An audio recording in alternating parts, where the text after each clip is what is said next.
बिहार के शिक्षा मंत्री सुनील कुमार ने सोमवार को शिक्षकों की स्थानांतरण नीति, बहाली प्रक्रिया और एसटीईटी परीक्षा को लेकर कई अहम घोषणाएं की।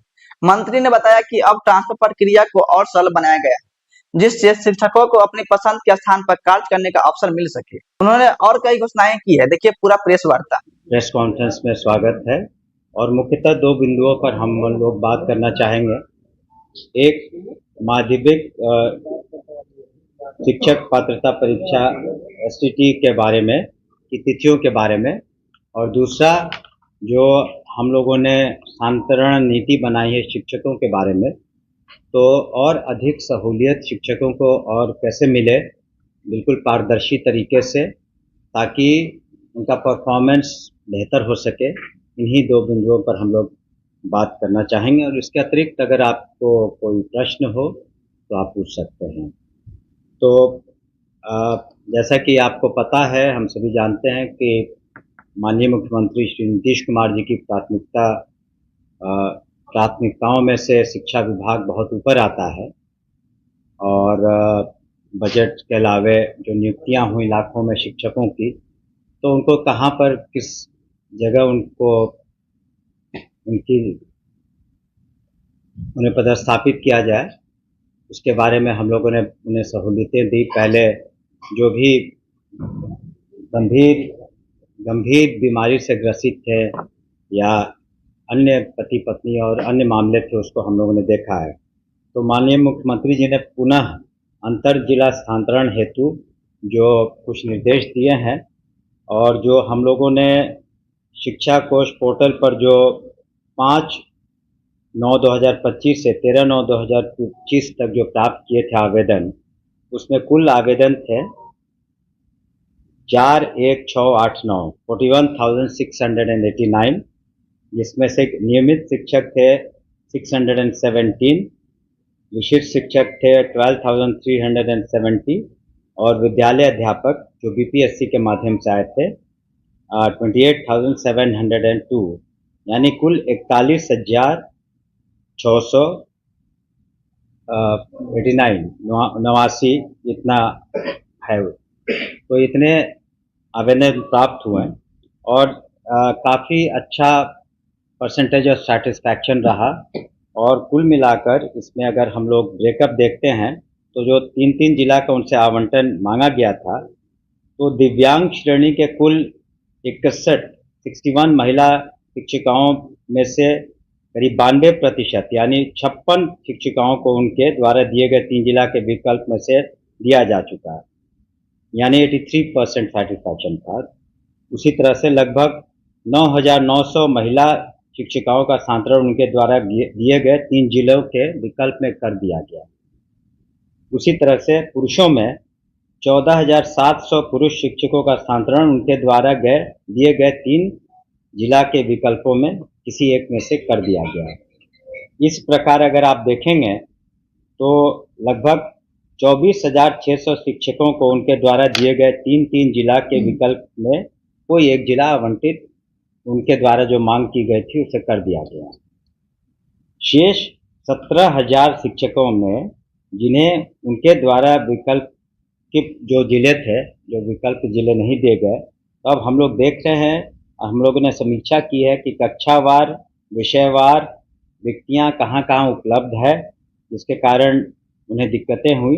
तो उन्हें पुनः 3 जिला, यानी जो शेष बचे हुए हैं 24,600 शिक्षक, उनमें से 3 अन्य जिलों को, पहले 3 जिलों का जो विकल्प दिया था उसको छोड़ करके वहाँ पर वो पुनः 23/9/25 से 28/9/25 तक इस शिक्षा कोष पोर्टल पर अपना आवेदन दे सकते हैं ऑनलाइन। पुनः हम रिपीट करना चाहेंगे कि जो 17,000 शिक्षकों को जिन्हें उनके द्वारा जो 3 जिले विकल्प के रूप में देना था वो नहीं मिल पाया, जो हमने कारण बताए, तो उन्हें पुनः एक मौका दिया गया है 23/9/25 से 28/9/25 तक ई शिक्षा कोष पर 3 जिलों का वो विकल्प मांगे जो पूर्व के जिले नहीं थे। और उसके बाद हम लोगों ने जो कमेटी बनाई है डिस्ट्रिक्ट मैजिस्ट्रेट्स की, जिसमें डिस्ट्रिक्ट एजुकेशन ऑफिसर हैं, डीडीसी हैं, अन्य पदाधिकारी हैं, वो जिले के अंदर वो अपना सांतरण कर देंगे। वो ये देखेंगे कि कहाँ पर किस सब्जेक्ट में कहाँ ज़रूरत है, कहाँ पर जो छात्र और जो शिक्षक हैं उनका रेशियो क्या है, कहाँ ज़्यादा है कहाँ कम है, तो उसका रैशनलाइजेशन करेंगे। और वैसे कोई अगर मामले आते हैं जो दूसरे जिलों में स्थानांतरण करना बहुत आवश्यक है निजी कारणों से या बीमारी कारणों से, तो वो मुख्यालय में सेक्रेटरी साहब को अपना वो कमेटी रिकमेंडेशन दे देगी। इस पर हम लोग विचार करके निश्चित रूप से उसको देखेंगे। तो ये स्थानांतरण नीति जो हमारी है उसमें कुछ और हम लोगों ने विकल्प दिए हैं जो छूट गए हैं शिक्षक, और बिल्कुल उदार तरीके से आपने देखा होगा कि पुनः दिया है। दूसरा विषय उसका मैंने उसका घोषणा पहले ही कर दी है, तिथि सहित हमने इसी प्रेस कॉन्फ्रेंस में सारी घोषणाएं हम लोगों ने डेट वाइज कर दी है, अलग से आपको हम दे देंगे। वैकेंसी हमने कहा था पहले कि जो आवश्यकता और जो जहां वैकेंसी हमने कहा था 26,000 से ज़्यादा था, तो वो हम लोग समझते हैं 4-5 दिनों के अंदर वो वैकेंसी चली जाएगी। और TRE 4 के अलावे फिर जब पुनः वैकेंसीज होंगी तो निश्चित रूप से TRE 5 की भी चुनाव के बाद वो प्रक्रिया भी हम लोग शुरू करेंगे। तो TRE 4 का सारा हम लोगों ने जो तिथिवार यहाँ प्रेस कॉन्फ्रेंस करके सारे डेट्स दे दिए हैं, उसमें यहाँ तक कि रिजल्ट का कब प्रकाशन होगा उसकी भी तिथि हम लोगों ने दे दी।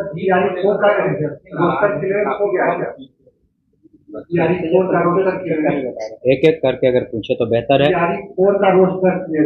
जी। वही तो हमने कहा, रोस्टर क्लियरेंस का भी करीब करीब हो गया है और 4-5 दिनों के अंदर हम लोग अधियाचना भेज देंगे। लेकिन रफली हमने बता दिया, कुछ जिले शेष रह गए थे जहाँ रोस्टर में दिक्कत थी, तो वो भी पूरे हो जाएंगे और वो हमसे भेज देंगे। लेकिन 26,000 से ज़्यादा वैकेंसीज़ हैं और जहाँ तक कुछ लोगों का कहना है कि और अधिक वैकेंसीज़ निकले, तो देखिए जो सब्जेक्ट्स हैं, जो स्कूल्स हैं, छात्रों का की जो संख्या है 1,76,00,000, तो उसी के अनुसार हम लोग वैकेंसीज होती है। वैकेंसीज कम नहीं निकली है, करीब 33,000 प्रधान अध्यापक और प्रधान शिक्षकों की नियुक्ति हुई है और BPSC के माध्यम से 2,33,000 से ज़्यादा आपको शिक्षकों की नियुक्ति हुई है। तो वो कम नहीं है, आप किसी राज्य में इतनी नियुक्तियां नहीं हुई हैं और उसके बाद भी हम लोग नियुक्ति की जो प्रक्रिया जारी रखे हुए हैं और फिर 26,000 से ज़्यादा है। और जब वैकेंसीज अराइज करेगी तो हम लोग उसको पुनः प्रकाशित करेंगे TRE 5 में। तो ये जैसे लोग रिटायर करते हैं, जैसे जैसे आवश्यकता बढ़ती है, अगर छात्रों की संख्या बढ़ती है, स्कूल की संख्या बढ़ती है, तो सबको हम लोग कैलकुलेट करके रैशनल तरीके से ही ये किया जा रहा है। कितने जिलों का रोस्टर क्लियरेंस बाकी है? 2-4 जिलों का, 2-3 जिलों का होगा। सर एक सवाल मेरा ये है कि विभाग का काम सिर्फ शिक्षक बहाली और तबादला ही है या गुणवत्तापूर्ण शिक्षा के लिए भी बारे में आप सभी का ध्यान आकृष्ट करना चाहेंगे, खास करके जो ऐसे लोग जो छात्र छात्राएं जो अभ्यर्थी होंगे, तो बिहार विद्यालय परीक्षा समिति द्वारा जो STT 2025 का आयोजन किया जा रहा है, ऑनलाइन उनकी जो सेशंस लिए जा रहे हैं, तो माध्यमिक शिक्षा पात्रता परीक्षा STT 2025 की जो संभावित समय तालिका ये है। ऑनलाइन आवेदन प्राप्त करने की तिथि दिनांक 19/9/25 से 27/9/25। फिर रिपीट करेंगे, ऑनलाइन आवेदन प्राप्त करने की तिथि 19/9/25 से 27/9/25। परीक्षा का आयोजन दिनांक 12/10/25 से 31/10/25 और परीक्षा फल का प्रकाशन 16/11/25।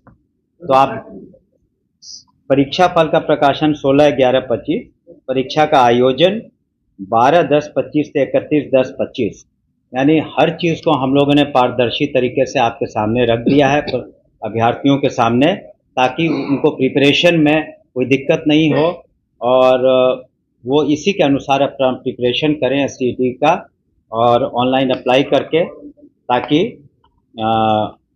उसमें जो मेरिट पर आएंगे विभिन्न वर्गों में उसी तरीके से हम लोग फिर आगे की कार्रवाई करेंगे। तो ये 2 महत्वपूर्ण घोषणाएं थी जो माननीय मुख्यमंत्री जी चाहते थे कि शिक्षकों को और विकल्प दिए जाए उदारता पूर्वक। और शुरू से ही हम लोगों की नीति रही है, चाहे उनकी नियुक्ति रही हो या उनका स्थानांतरण रहा हो, बिल्कुल स्वच्छ तरीके से और पारदर्शी तरीके से हुआ है। और स्थानांतरण भी बिल्कुल स्वच्छ और पारदर्शी तरीके से हो रहा है। और एससीटीई की जो मांग थी उसको भी हम लोग पूरा कर रहे हैं। तो हमें पूरी उम्मीद है कि जो बिहार में जो युवा वर्ग है उन्हें तो माननीय मुख्यमंत्री जी ने जो अपना घोषणा किया था कि 9 लाख से ज़्यादा नौकरियां देंगे, करीब करीब सभी विभागों को देख लिया जाए तो 10 लाख नौकरियां हो चुकी हैं और करीब करीब 40-40 लाख रोजगार भी सृजित किए